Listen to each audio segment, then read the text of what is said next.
So Netflix's Wednesday was a huge success.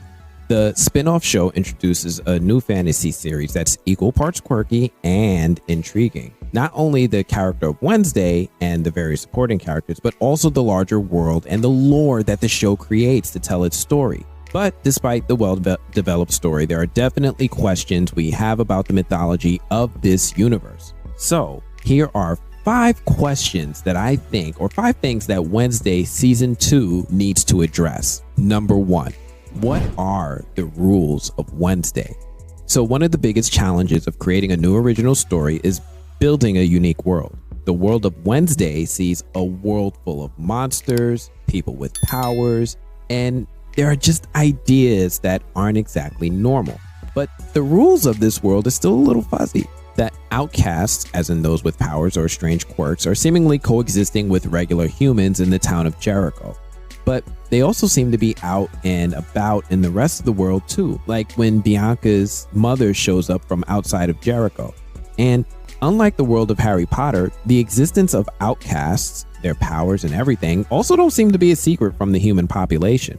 So if outcasts are not a secret or hidden from the world, how are they able to live among humans? The werewolves of Nevermore apparently chain themselves up to avoid hurting people during a full moon. But what about other adult werewolves out and about in the world? Are they not considered dangerous? Do people use Morningstar, the self-help app that Bianca's mom is a part of, not realize that sirens are using their powers of manipulation on them? Wouldn't the treatment of outcasts be a larger issue in the world at large? Not just limited to the small town of Jericho, especially if there's a discrimination or a prejudice against them. Or maybe those just aren't issues that a seemingly young adult show needs to tackle. Hopefully the next season answers or fleshes these out. Number 2. And speaking of, what is an outcast? One of the bigger Wednesday season 1 questions I have is, what exactly is an outcast? The world is seemingly used to classify anyone in Nevermore Academy, but is never properly defined. It acts as a contrast to the word normie to signify normal people without any powers or weirdnesses of their own at Nevermore. But what classifies an outcast? At first, outcast is seemingly used to describe anyone that has powers or is different, like the werewolves, the sirens, the gorgons, and the vampires. But there are many other creatures and people with powers in this world, like Tyler and his mom being a Hyde, and Eugene revealing his bee controlling powers is in the season finale. Principal Weems is a shapeshifter, and so on. But we also learned that Yetis also existed in this world. And based on the sculpture at the dance, they were almost giant-like creatures. So while season 1 of Wednesday and the Nevermore School only show people who present as human but have powers, there's apparently a lot more to this world. So how does it all work? Question number 3. Where are all the vampires? Another big Wednesday season 1 question is about the vampires. When Wednesday first comes to Nevermore, Enid takes her on a tour of all the major cliques in the school. She names vampires, sirens, werewolves, and gorgons as the main 4. Throughout season 1, we get to see a bunch of werewolves along with Enid. Bianca and her crew of sirens present as antagonists for Wednesday in the beginning.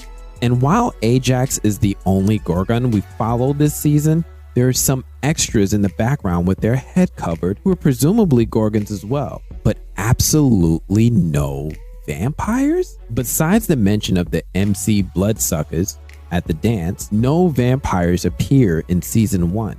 I'm not sure if the writers and Tim Burton just didn't want to deal with the complexities that vampires would bring to season 1. Like, how do they survive? Do they still suck human blood? And so many more. But Wednesday season 1 absolutely leaves this open as a question, and it's hopefully something they'll deal with in season 2. Number 4. The number 4 question that Wednesday season 2 needs to address is Enid's werewolf conversion storyline. One of the more odd storylines in Wednesday season 1 has to do with Enid. The character becomes Wednesday's best friend and a werewolf who blooms late in life. And while that's an understandable story, some of Enid's presentation seems contradictory to what a werewolf is. While Enid doesn't go full werewolf, and until later in the season, she is able to extend her fingernails and use them as claws.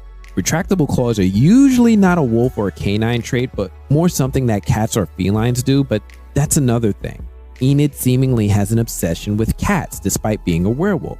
During the rowing competition in the Po Cup, she dresses as a cat, and her team is the Black Cats. Her affinity for cat-like or feline-like qualities, they just seem kind of weird for a werewolf. But then there's the conversion therapy. When her parents come to visit, they worry about how she hasn't yet turned into a werewolf. Her mom offers brochures to werewolf conversation therapy groups. This seems like a commentary on the idea of a gay conversion when LGBTQ kids are sent to conversion therapy and basically tortured physically and emotionally in an attempt to make them straight. This is a weird idea because it's not like Enid isn't a werewolf or was born different than other werewolves, and not even that she doesn't want to be a werewolf. Her werewolf powers just haven't manifested yet. She wants to be and is waiting to become a werewolf. So the parallel between gay conversation conversion therapy and werewolf conversion felt odd and totally out of place. Maybe season 2 will flesh out the idea more to make it make sense. And question number 5 that Wednesday season 2 needs to address is, what is going on with Bianca? Another storyline from Wednesday season 1 that seemingly went nowhere is that of Bianca's. Midway through the season, we learned that she used her powers of Siren Song to get into Nevermore. She did this to escape a life of being used for her powers by others and an apparent troubled family life. When her manipulative mother returns to enlist her help to continue conning people's art part of the Morningstar cult, the truth comes out. Her mother blackmails her with the truth of her Nevermore acceptance in order to get her help. Bianca accepts with the condition that they have nothing to do with one another after this. Also, that she goes with her mother after the school year ends. But then that's it. We never see the mom or what happens with Bianca joining her mother. Instead, she ends up bonding with Lucas and potentially starting a relationship with him. But even that doesn't go anywhere. Hopefully season 2 will flesh out Bianca more and give her a lot more to do, including resolving these plot threads of hers. Anyway, that's all my top 5 questions walking out of Wednesday season 1. I know there are a bunch more. I'm curious what you guys might still be wanting to see answered and resolved in season 2. Hopefully season 2 will answer all of these things for us, but let's see what happens then. What do you guys think about Wednesday so far? Are there any other things you want to see resolved? Let me know in the comments. Anyway, that's all I have for this one. As usual, if you guys like these updates, these videos, you want to see more, please do me a favor. Make sure you hit that like button. Make sure you subscribe. Otherwise, I'm gonna have to check you guys later. Peace.